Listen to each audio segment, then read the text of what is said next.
Georgia voters have a crowded Democrat primary for the Public Service Commission race. The winner will face incumbent Republican Fitz Johnson in the November election. One candidate, Robert Jones, believes his technology background gives him an advantage over the competition. He doesn't have a lot of name recognition, but he has a lot to say about electricity rates, climate change, and government transparency. Could Jones be a stealth winner? I think it's quite possible. Let's hear from Robert Jones.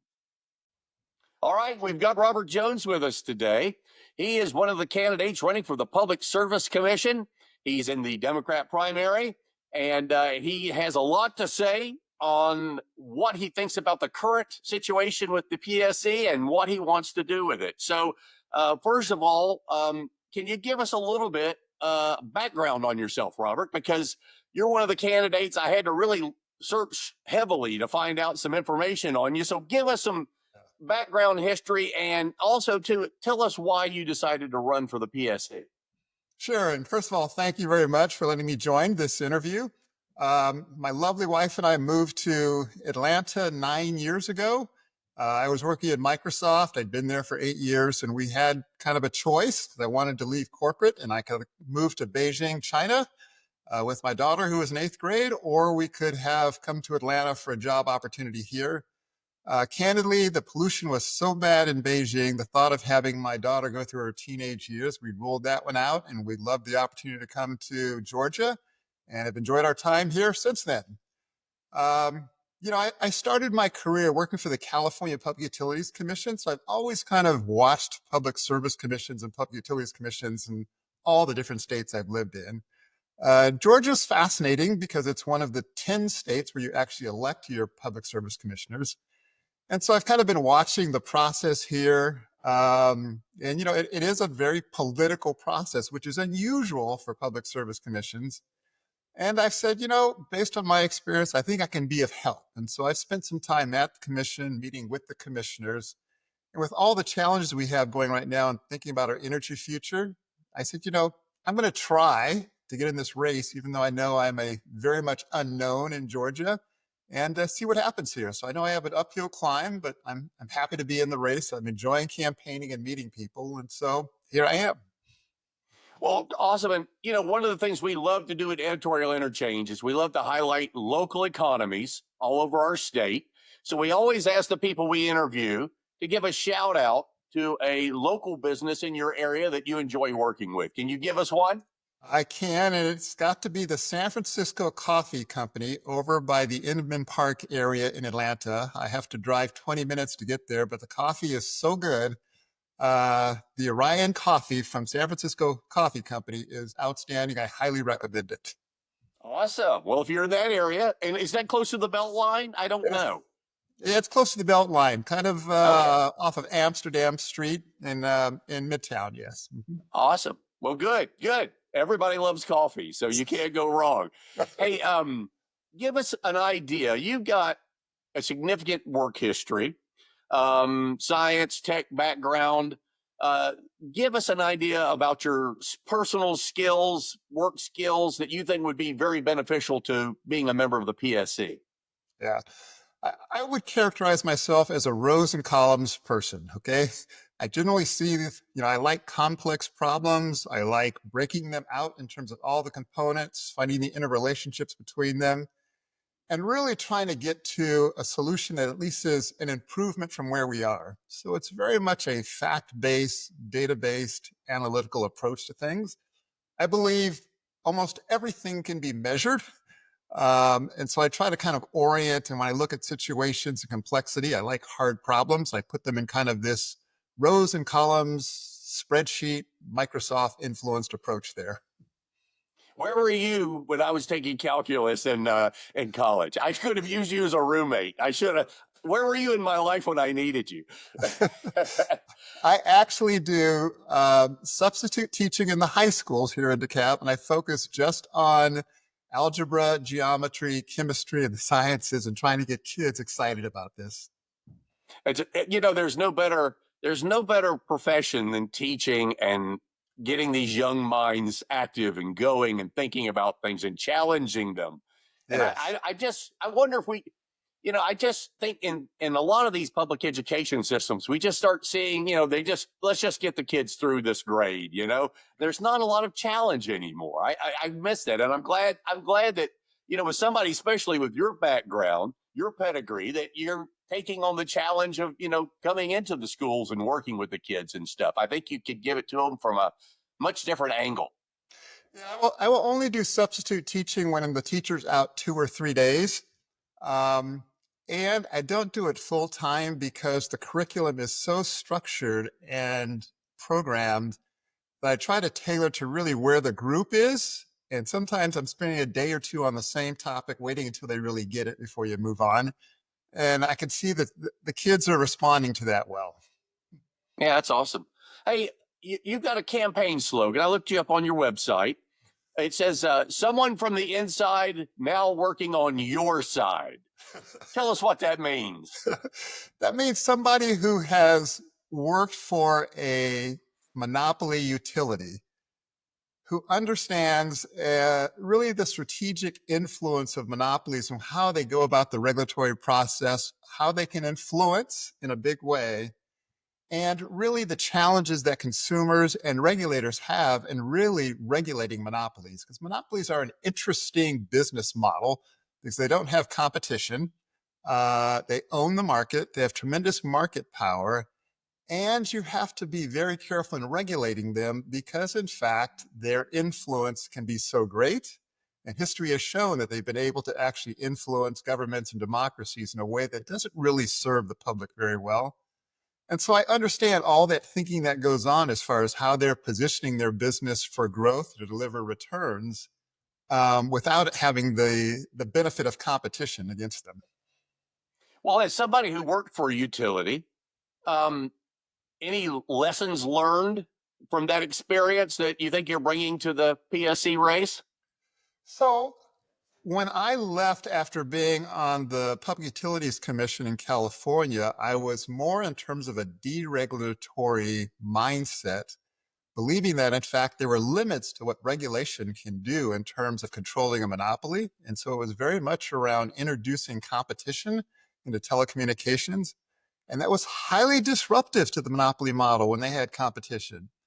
And then to see the cable TV company come in on top of that and disrupt the telephone company, and now watching streaming TV disrupt cable TV.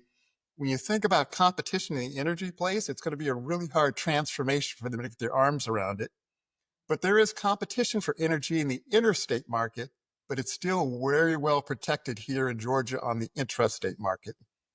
Right. Hey, would you say your general philosophy is on our current environment in terms of businesses and residential areas having a functional, cost-effective energy supply? What would be your 30,000-foot view of a philosophical approach to our utilities? That Georgia is very well supplied with energy compared to many other states. Um, and I would say has done a good job in making sure there's a good reserve of energy. Now, the question is there too much out there relative to what the need is? And then how do we really plan for and get ready for this next big wave of energy to support data centers? And how do you protect consumers on that piece of it as well? Again, in the regulatory model, which has this kind of perverse incentive that the more you build, the higher your costs, the higher your costs, the higher your profits, the higher your prices, and the higher your profits. I'm not saying the people in utilities are bad, and I'm not saying they're consciously pursuing that, but costs have a way of creeping into utilities when they don't have the pressure of competition driving down cost efficiency. And that's the role of the regulator to try to really emulate that and keep it in check there. Do you see anything in the future? I'm asking you to get your crystal ball out right now, but do you see anything in the future from a technology or a governance perspective that maybe things with the PSC and the way they regulate utilities might change? So the change is going to come through innovation and technology. When I look at energy in Georgia, the natural monopoly itself is the transmission lines that carries the kilowatts. Okay. Nobody wants multiple transmission lines running all over their neighborhoods. And I spent some time in the Philippines, and if you've seen the network in the Philippines, you don't want that, okay?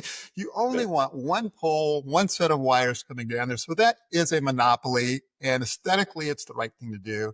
Now, those transmission lines are owned by one company. It's very similar to AT&T 30 years ago, which was, we had to control the network. You couldn't put anything onto the network. It would blow up and mess national security. And we found out, in fact, you could add things and other people could use that same network and everything would be fine. And so I do see there's some large, clean energy power generators out there that want to come and invest in Georgia using renewable energy. And the issue is, can they get access to the transmission lines? And then how do you really change the regulatory model? And that has been really the point of control there. Yeah, I know Texas had when they had that really bad cold front that came in. Do you recall that? And Oh, then all of yes. a sudden they had massive problems. And I guess they had deregulated a lot of the utility industry, and it caused significant problems because I guess they weren't talking to each other or something. Something there was a lot of communication system interface problems that they had. Do you recall that at Yeah, all? as I recall that, it is Texas was pretty much self-confined, and so it didn't have the interconnections to other states. And so we can't flow energy across states. Texas wanted to go it alone, and they got caught short. Yeah, right. Hey, I noticed on your website you really push for regulatory reform in the area of transparency. Give us something on that. Yeah, I mean, we had an announcement last week about a freeze of pricing for 3 years. And so I went through that and read through it and dissected it and looked at the data behind it. And I came across a page that had the word redacted 77 times for trade secrets. And so that's a point of transparency that we have to really challenge to open up there. Also, when I look at the way the regulatory decisions come out, is we have a proceeding, there's testimony, and then right before the commissioners actually make a decision, Georgia Power goes behind closed doors and they engage in something called a settlement agreement. And so they will go through with all the parties and try to negotiate and come out with, okay, here's now our stipulation agreement. All the parties have agreed. This is what we want to do. That's presented to the commission, and the commission generally votes in favor of the stipulation agreement. However, we never know where the commissioners, how they looked at all of the different issues there, processed them, decided in their own mind where they would have come out on to really see where their thinking is. And so Georgia Power has made it really easy to be a commissioner, but we from a public don't know how are they processing or thinking about on the various issues that were on there. And so you come out with generally unanimous decisions that look like groupthink. And I think the public misses out the opportunity to see the differences among having 5 commissioners there. Right. And these ex parte discussions, not knowing what's going on in there, it kind of makes you wonder. So that's a very good point. I did not even know that existed. And you're my third interview for the PSC candidates. You're the first one that's ever brought that up. I had no idea that was happening.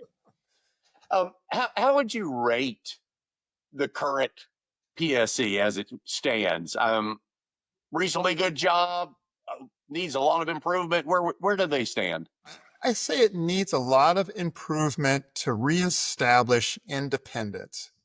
It looks much, much, much too cozy with the monopoly utility. I've seen commissioners actually answer questions on behalf of the utility when the utility should be asking them. And then there's the whole issue around Title 21 on the Georgia Code, which allows individuals to make campaign contributions to the regulatory commissioners. And so what we see is, in fact, not Georgia Power itself, but the affiliated companies of the Southern Company, Atlanta Gas and Light, other portions of it, the lawyers for Georgia Power, sending substantial campaign contributions to the commissioners that, from a public standpoint, they appear compromised, they appear cozy, and I think they have foregone the appearance of being objective and independent before the public there. They're And highly sensitive to this. They're defensive of it. They don't like what I'm going to, they don't like me hearing me say that. But it's the old adage of the athlete when they tell you it's really not about the money, it's about the money.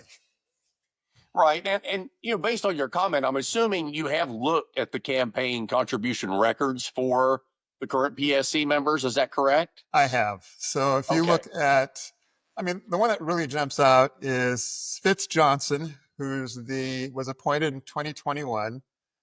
Kim Green, who's currently the CEO of Georgia Power, when she was the CEO of Atlanta Gas and Light, she donated $2,000 to Fitz Johnson. So it's there on the records. And so I'm of the mind of like, okay, money is tempting. Okay. We can all have a lapse in judgment, but hopefully when you put your head on the pillow at night, your conscience comes through and says, I probably should give that back. But if you wake up in the morning, you still keep the money, now you're compromised. And so from that standpoint, it starts pushing around really the ethics of the individual commissioner to hold on to these campaign contributions and how it appears in terms of the public looking at it from the outside. Right. Hey, let's look at nuclear energy. Obviously, we had a long, painful slog with the Vogel upgrades or expansion, I should say. A lot of companies going bankrupt. A lot of additional funding had to go into it. I think the budget doubled or more. I can't remember how significant it was, but has regulation, both at the federal and the state levels, has it made nuclear just to the point where it's cost prohibitive, or is there something we can do to bring the cost back down for creating more nuclear energy capacity? Yes, I think, I mean, I wasn't that close on all the Vogel issues from start to finish. I've kind of had a different issue on how it was financed, but I think a lot of it was the fact that it was 35 years since the United States had built a nuclear power plant. And so there was a lot of relearning going on there. I think coming out of it, it's probably scared some other people from pursuing that. But there are really small nuclear projects that are in pilot test stage happening right now that I'm optimistic are going to come out and be proven and viable and scalable. I think the Tennessee Valley Authority announced last week they're pursuing one at about a 1 to 1.5 billion cost range versus a 7 to 10 billion dollar cost range. And so once those get proven in and scaled up, then I think we're going to see more nuclear enter into the network there. Well, I've talked to all the candidates about these small modular reactors that and we actually have a environment today where the utility itself doesn't have to fund it because you've got a multi-trillion-dollar Apple, a trillion-dollar Meta, all these companies who have enormous sums of money who could just build their own small reactor unit right next to their plant. And some of them are actually talking about it. I know Bill Gates was talking about opening 3 Mile Island back up just so he could power one of his facilities. So that being said, if they do create their own reactors, is that something that should be regulated through the PSC? Not at this time, since it's still in a development test stage. And so I'm thinking, give the market the opportunity to innovate. Um, should it be to a point to where now it looks like, in fact, it's going to be another utility company that's serving a large population? Then we have to evaluate, okay, is it a competitor that allows the PSC to back away? Or is it just another form of regulation that, in fact, it's a different type of regulation since you have multiple providers in the market? And does the regulation become more around reliability and safety than necessarily cost and profits? Yeah, and I would think for reliability purposes, they would have to tie into the grid, even though they would have their own plant, just in case they had a plant failure, they could keep their operation going. So that's why I was wondering if there's a tie-in with PSC, kind of, if they are tying into the grid, that's your domain. So as I look out from a PSC standpoint, I mean, this year alone, the state legislature posed the idea of should water be regulated by the PSC, given all the data center issues. And so when you think about having a public service commission that's focusing on utilities, um, I see the need for the PSC where I would characterize it right now as fairly reactionary. A utility brings a case, the commission reacts to it, rules on it. We now need to pivot to be much more strategic and look at energy across all of Georgia, independent of what the utility company is saying, but saying, okay, here's our total set of resources. Where do we see demand coming?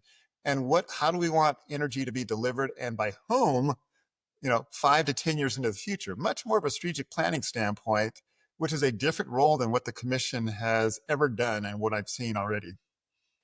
Do you think we have enough capacity if we keep adding these data centers at the rate we're adding them? Are we going to have capacity issues? So there's the integrated rate plan that's going on right now. And I think Georgia Power has identified they need 9,300 megawatts of new energy over the next 5 to 7 years. One of the participants in this integrated rate plan is called the Clean Energy Buyers Association. And they think they're positioning that they're willing to take on the financial investment, take on the risk, and bring in maybe 6,000 megawatts of renewable clean energy to serve just these large data centers. That's a game changer. Okay.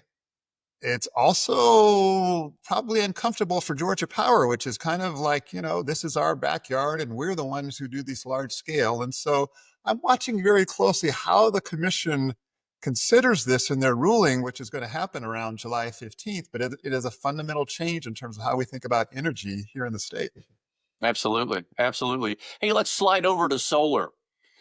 Solar, just a couple of decades ago, came online with lots of promise. Has it lived up to the promises? Is the technology where it needs to be? The costs have come down tremendously. Okay. I think the costs have dropped over 90% in the last decade. So the economics from a home perspective, along with battery, are looking really good. Generally, it's been about a 5-year payback if you're able to actually sell your excess electricity back into the grid now. And this is where you're getting strong monopoly resistance to that. And it's gone from California to Arizona. I mean, I'm seeing kind of the strong lobby move across the industry around go ahead and put your own rooftop solar on if you want, but we don't want to buy it back at market rates. Okay. And so again, this is monopoly behavior looking toward the regulator for protection. And I think the regulators have taken a position of trying to solve a problem that doesn't exist. And so being now here in Georgia for 9 years, I'm just amazed at how few rooftops I see with solar on them.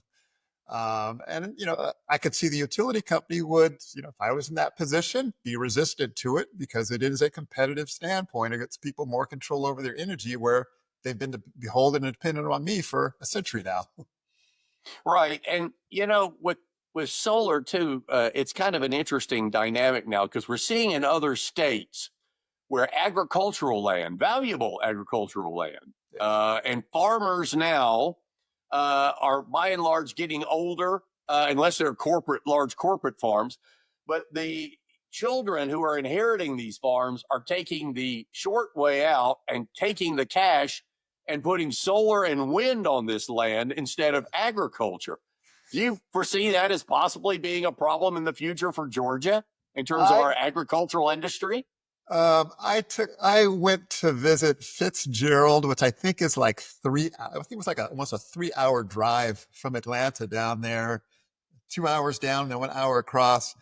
And I was impressed by how much solar was over agricultural land, but also to see basically the livestock grazing underneath the solar panels. And so I do believe that, in fact, there can be some mutual existence there. Now, you're probably not going to be able to grow crops, but there's probably still some dual use things you can do there. And I don't see us having a shortage of agricultural land in the near term because of all the solar that's being put in place there. And so I would encourage people to evaluate, expand, and continue pushing solar out there. It's got a bright future. We're not at that point yet. We're making a trade-off. I do see a proposal every now and then where they might want to go to a national forest site or something like this and put solar panels. And I'm like, please, we've got to save some of the beautiful spots. That's Please, for right. God's sake, don't take them all, you know? That's right. I'd rather put them on everybody's roof than cover up, the Grand Tetons with solar panels or whatever they want to do. but let's get to fossil fuels, coal, natural gas. You in favor, opposed? You want to see it in the future? Do we have to have it in the future?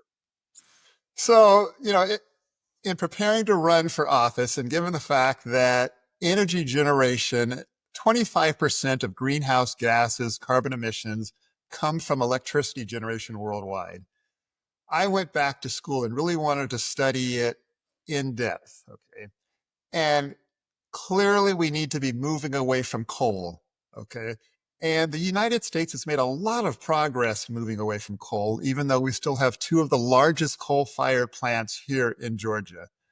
And while I am on record for wanting to see those plants closed on their original schedule of 2028, I spoke to a person 2 days ago, and it really heightened my sensitivity around the communities that are there that have livelihoods and jobs tied to these coal plants, that we really want to think about, the impact on the communities and how to transition those to minimize the impact on their livelihood. But from a societal standpoint, we've got to get away from coal burning and what it does from an environmental standpoint. Not so much for our lifetime, but when I see kids in strollers and I think about really this is the future path that we're on in terms of emissions and carbon we put in the atmosphere, they're not going to have the lifestyle that we had from an outdoor standpoint unless we make a fundamental change in how we are managing emissions in our atmosphere. And so I'm, on record, I'm firm about that. Natural gas, I would like it to be an interim solution, okay? But the reality of it is that we're not going to go back to the ages of the Flintstone. And so natural gas has its own set of issues. But as far as the duration by which it's harmful in the atmosphere, it's a shorter period of time.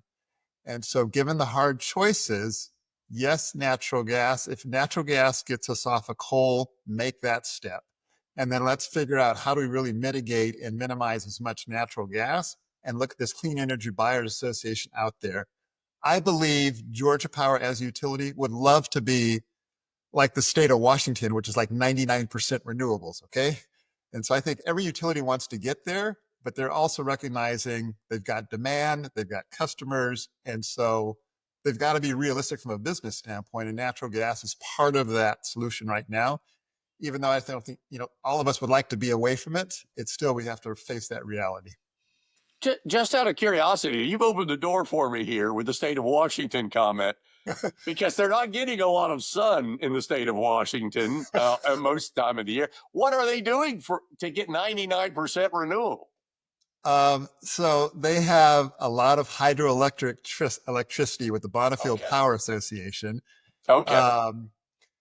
And because they've got solar, because it's cooler, they don't drive air conditioners. Okay, when I lived in Seattle, I think we were the only house in our neighborhood that had an air conditioner. We didn't put it in there. We used it 5 days out of the year. Okay, so that lowers your overall demand a great deal. They're by the water. They've got some wind going. They've got hydro there, and they've got water flows. And so when I was actually working in the California Public Utilities Commission, they were building a nuclear power plant, Diablo Canyon. And I was trying to say, no, let's go build a third intertie because Washington had excess hydro in the summertime to cool down California. And the utility company basically came down on me hard and ran me out of energy and over into communications because they were already committed to this nuclear power plant. Don't step on a good plan, right? That's what that's what they're trying to Yes. convince you. Who's this Hey, young kid coming in here? Get him out of there. He doesn't know anything. yeah, how dare you? How dare you? Hey, you're in the rare position as a PSC commissioner for determining what somebody's profit margin is going to be. Um, I've been reading on this, and apparently Georgia Power, Southern Company, is a little higher than the national average on profit margin. Um, how do you, as a commissioner, make that decision about where that profit margin is? So the methodology is imperfect, but it is a lot of essentially benchmarking of like companies. And those like companies tend to be regulated utilities. And so over time, as they're benchmarking each other, you get profit margin creep going on that takes them up, up and up and up. The Southern Company, the Southern Company is the second largest utility conglomerate in the United States, so it has a lot of market power. I think that's influencing it, along with kind of, I would say, the cozy relationship it has with the commission. My own perspective is I want the profit margin to be commensurate with the financial risk that the utility takes on for financing their own investments. And so a lot of the issue I have with how we are operating today is if you look at Vogtle, I use the word confiscated. $4 billion was confiscated from ratepayers to pay for the construction, when I feel, in fact, you're an investor-owned utility, you want to pursue that, you take on the risk. And if the risk pays off, you should be able to get a very high return. If it doesn't take off, you should suffer the consequences from a market standpoint. The challenge is that as a regulated utility, they must maintain their investment grade credit rating. And so it looked like with Vogtle and some of these other ventures, they would have to probably be going after debt that is below investment grade that doesn't meet the criteria there.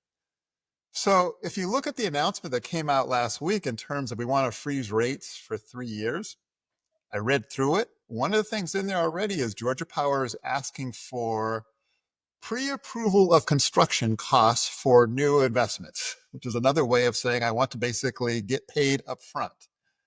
Now, these new investments are for data centers, and so the commission should not allow them to apply that rule and come back against residential small business consumers to fund that. And so that's another one to watch very closely in terms of how they apply that rule there. And so, for the viewer's sake, these large consumers of electricity, like a data center or some sort of manufacturing opportunity, they do get a discounted rate for their power. Is that right? That is correct. Yes, just based on the Yeah. volume there. I've heard numbers of we pay probably 17 cents per kilowatt hours. I've heard numbers, I've not verified myself, that they could be getting 5 to 6 cents per kilowatt hour as a large consumer. But that is something that needs to be looked at as well. They do have, because of their size, they have choices in terms of where they get their energy from. So there's probably a little bit more competitive at the larger end than we would see here as residential consumers. You know, the hardest thing with these AI data centers and trying to calculate and think your way through a rate system with them, they don't create a lot of jobs. It's not like the Hyundai automotive manufacturing plant that might use a lot of electricity, but they're hiring 3,000 people. You know, you've got maybe 10 employees in a data center. So you've got to figure out, the math. How are you justifying that from the state's perspective in terms of economic development funds, the PSC, looking at rates and things of that nature? It's kind of a complicated puzzle. It's kind of out of the norm, don't you think? Yeah, as I've studied the commission, I mean, if you mention jobs or employment, it generally gets a favorable response from the commission in terms of it's an economic opportunity for the state. We're favorable for it. They're supportive of it. Excuse me. AI is completely different now. Not only does it not bring a lot of jobs, but if you think about the job displacement associated with that industry, it's going to be huge. I mean, you've got companies now who said, we're only going to hire if AI can't do it. There are companies who are, I mean, I saw something around the whole banking industry here recently that says they're slow in adopting AI, but if they should really fully embrace it, you're probably looking at an impact of 35 to 40% of the jobs there today going away. And so we need to have a very thoughtful conversation around AI and economic opportunities and the impacts on society beyond just building and serving it with energy.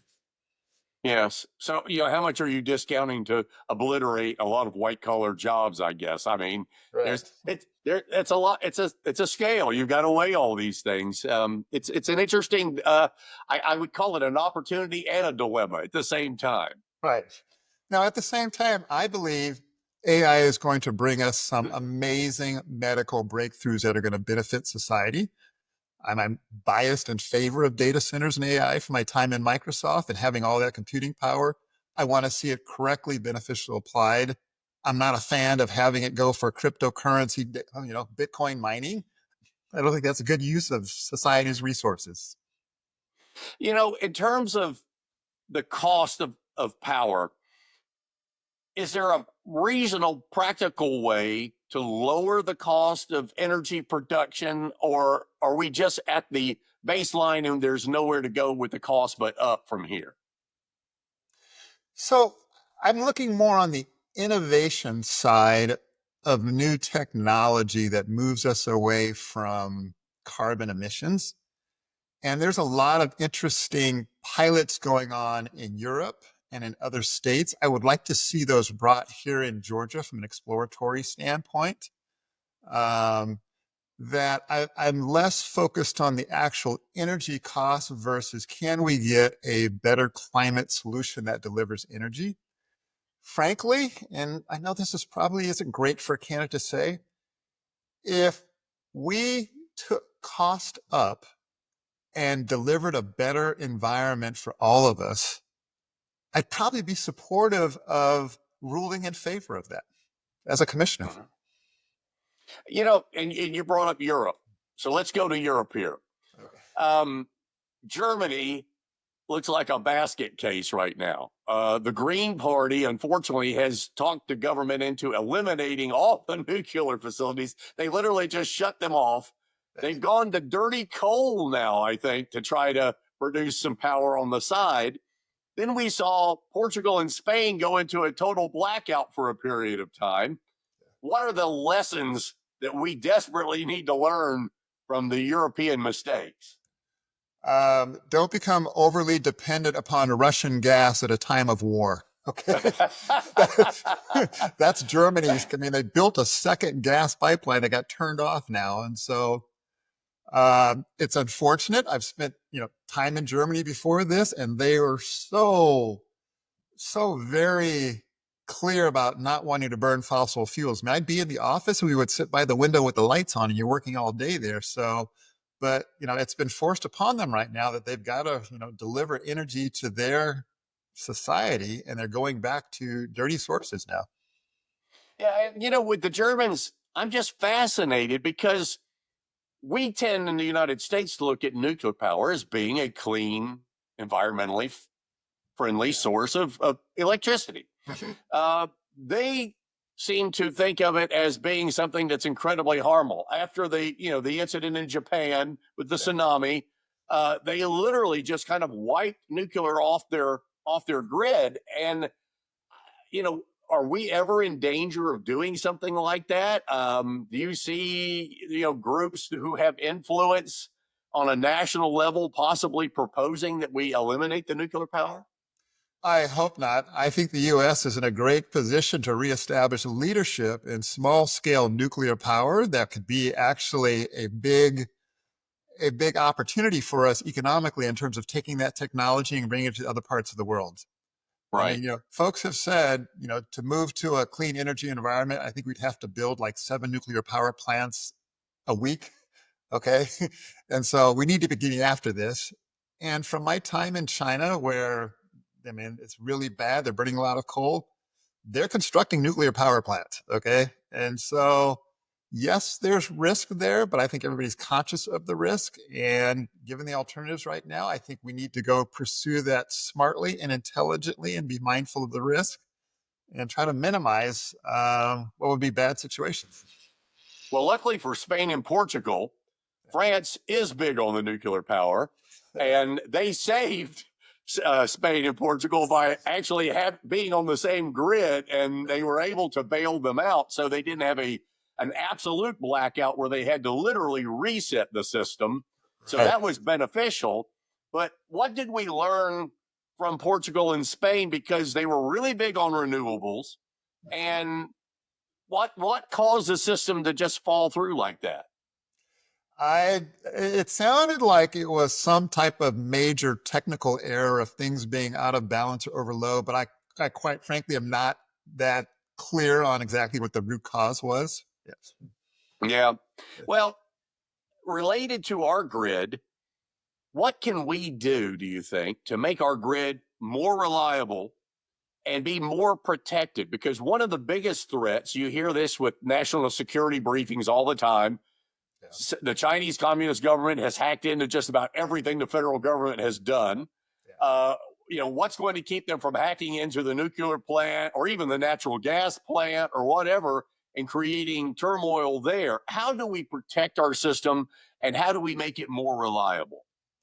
So in terms of protecting the system, I don't know the details. I'm not at the utility, but I'm almost absolutely certain their investors, their institutional investors, require them to have a business continuity plan that is detailed, that takes these type of scenarios into account. I had to do it. I'm sure they're doing it right now. And so they should be testing, everybody should be testing the network security of their infrastructure to find out how vulnerable it is, because they know that that's a major risk factor. So I don't lose sleep on that part of it. The other issue is, we had, the Helene storm that came through last year that looks like it's going to be about $870 million in cost that needs to be recovered. And we're likely to see more extreme weather events that test the reliability of the grid. And, undergrounding is the way to go. Undergrounding is much more feasible and practical in rural areas where you can get to the land. We are exposed and you're at risk in high density urban areas where the network's built up there. And so this is one where, again, you take a statewide view, identify your vulnerable areas, prioritize your risk factors, and then get after it methodically, knowing that you can't do it overnight, but you've got a plan that you're pursuing that maybe takes you 5 or 7 years, but you're going after it continuously to try to improve reliability for what are likely to be real risks you're going to face. From a hardware standpoint, is there any kind of technology, new wiring, new turbines, whatever that may be, that we could employ that you think would make it more reliable and more robust? I have to believe those manufacturers, are evaluating that, but I don't know firsthand. The other, and this is when I was on the telecommunication side, is when, from a reliability standpoint, is it really is what they call network diversity. So if you go to an airport, you're going to have your communications lines coming in from 2 different directions, from 2 different providers, okay? And so you're always making sure there is redundancy and alternatives around your critical components so you don't have a single point of failure. And that's all just smart engineering, design, and planning around those pieces of it. And manufacturers are going to be doing that as well. We as consumers are going to probably, be much more exposed. We have one point in, and that's part of being a small residential consumer on the network there. You alluded to this a little earlier in the interview, but I want to ask it just so you can put it on the record. Are you willing to take campaign contributions or any money in kind or monetary contributions from people who are employed by utilities or people who are subcontracting with utilities? No. Again, I will say it wouldn't affect my judgment, but it's more the appearance. And so I would want you to have confidence in knowing that I'm not taking money from the utility. I am who I am. Okay. I have to believe that I'm going to make my own decisions, but I also know that if you gave me $2,000 to $4,000, you're probably going to get my personal phone number. You might want to call me and have a conversation. Okay. And so Yep. from a government official standpoint, it's just best to not even have that slight appearance of conflicts and hold things at arm's length. And I think actually those that would want to donate will be more respectful of the position that you're taking there. All right. Of course, now the challenge is the primary. You've Yes. got to win the primary. How would you differentiate yourself from the other candidates in the Democrat primary? So I'm differentiating myself based on my experience and expertise acquired over this combination of having been a state regulatory analyst, having been in a utility executive, and having been worked at Microsoft and data centers. And so I think all of those are particularly relevant at this point in time in really looking at, I think, are fantastic opportunities for Georgia. Now, qualifications alone doesn't win elections. And so I know when I got in the race, it was going to be an uphill battle. The other people that are in this position have run races before. They have higher name recognition. This was a short campaign of 10 weeks.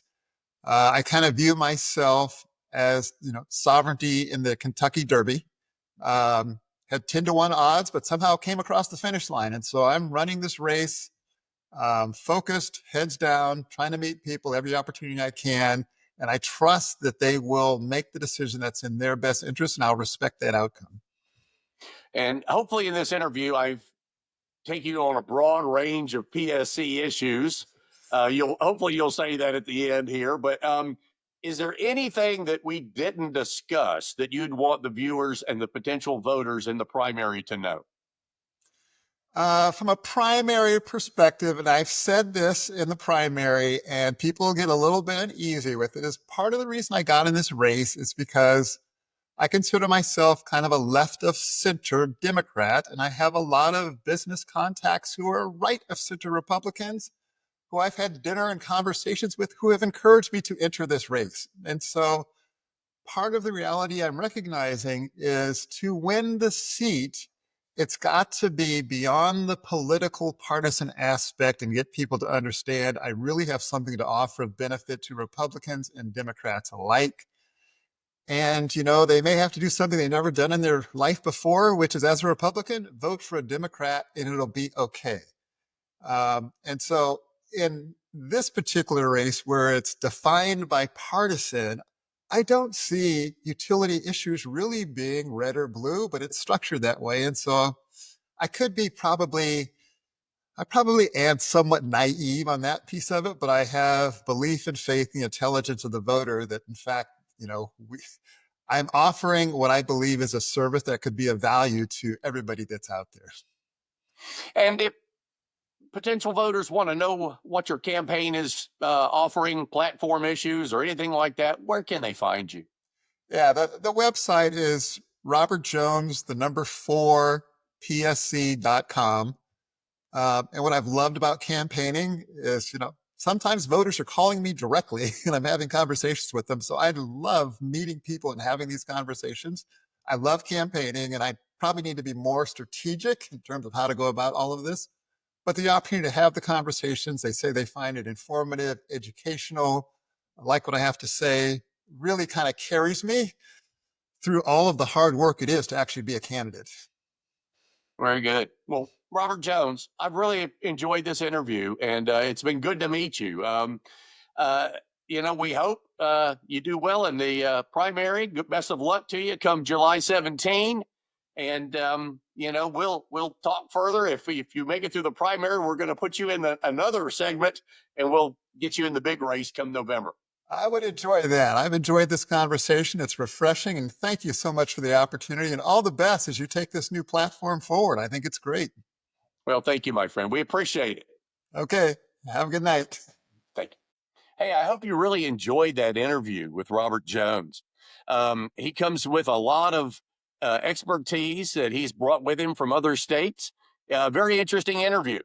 And if you know people who are going to go vote in the Democrat primary, send this video to them. We'd really appreciate it. Like, share, and please subscribe to everything we're doing. We're on all the social media platforms, and we give long form, unbiased interviews for every party. Democrat, Republican, Libertarian, and anything else you can come up with. We're willing to let everybody speak. We want to get it out there so everybody knows where everybody stands. Thank you, and we'll see you at the next interview.